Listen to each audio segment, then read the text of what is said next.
Does it come down to that again? Welcome to the Voice of College Football, Michigan.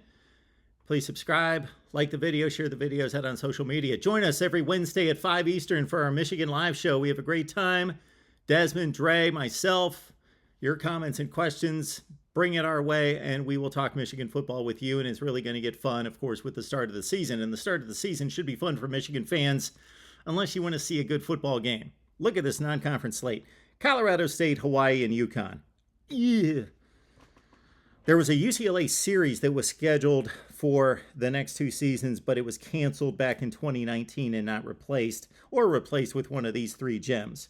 The Colorado State game brings us back to the days of Todd Collins, of course, and Michigan defeating Colorado State, the Rams, in the 94 Holiday Bowl. I remember it well, 24-14.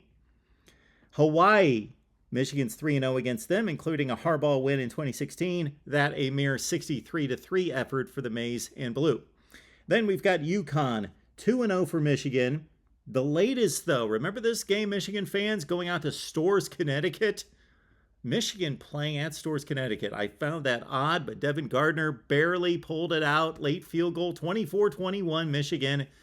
Probably not as close this time against Jim Mora and the Huskies. Yes, that Jim Mora is coaching UConn football. All right, then it gets serious in the Big Ten. Maryland comes to the Big House in September on the 24th, and the Terps have been beaten up by the Wolverines in recent years after winning the first matchup of these two teams when Maryland joined the Big Ten in 2014. October 1st. This is the first game that everybody's circling on the calendar if you're a Michigan fan for a number of reasons. Big Ten championship game rematch. Of course, Michigan annihilated the Hawkeyes in Indianapolis. Iowa, notoriously difficult on high-ranked teams at Kinnick Stadium, the likes of Ohio State losing by 31 there 5 years ago. The last time Michigan went there, 2016, they lost as the number 2 ranked team in the country. Penn State has struggled there.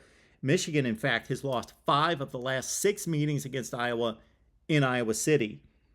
All right, next up at Indiana. This is one of the more lopsided series in the Big Ten. Michigan did lose to the Hoosiers 2 years ago, but otherwise, they will take on Connor Baslick and Tom Allen with a 60-10 series lead against the Hoosiers. October 15th, there you go, Penn State in the Big House. This series is dead even in the last 14 meetings, 7-7. Michigan won it, of course, last year on an Eric All touchdown in the final 3 minutes of play. On October 29th, after a bye week, that's huge, Michigan could get some revenge with a bye week, hosting Michigan State. Sparty is 4-3 against Jim Harbaugh. Then on the 5th of November at Rutgers. All right, let's remember that Rutgers won the first Big Ten meeting against the two teams in 2014, and they played a close one against the Wolverines before we knew that Michigan was going to run to a Big Ten championship. When we were still feeling out Michigan football, Rutgers gave them a scare in the Big House. Then the closing run is Nebraska. Of course, the Huskers gave Michigan a scare as well, 32-29, as Nebraska did to everyone. This time, the game's in Ann Arbor. Illinois is the warm-up and should be a warm-up, although Brett Bielema's team beat Minnesota, Penn State, and Nebraska last year. And then there's the finale. A lot of people think that Michigan will be undefeated heading to the Horseshoe to take on the Buckeyes. Of course, Michigan took away that Big Ten championship, something Ohio State has owned since 2017. 4 straight for the Buckeyes in terms of Big Ten crowns. But Michigan, the winner in 21. This should be titanic. Even if one of the teams or both have a loss, as long as they don't have 2 or more. It's always a rivalry. It's always huge. It's always for pride. But now it should be for championships on a yearly basis. Michigan, Ohio State, the final game of the season. In terms of difficulty, of course, the Ohio State game is by far number 1.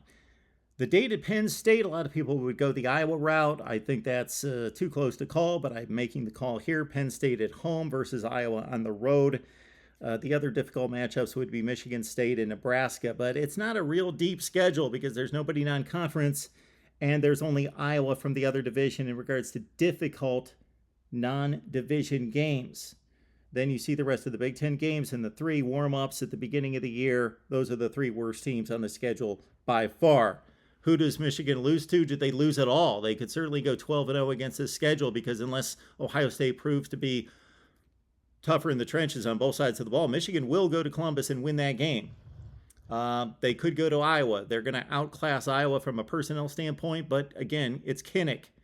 My outlook for Michigan football: 2 losses. Ohio State and somebody else. I'm going with Penn State probably at the Big House, even though it's at the Big House, and this may not be Penn State's year quite. They are the one team in the Big Ten, other than the Buckeyes, that can match up personnel-wise with Michigan. Wolverines go 10-2, 7-2 in the Big Ten. That's my record prediction. Leave yours down below right here at the Voice of College Football. Michigan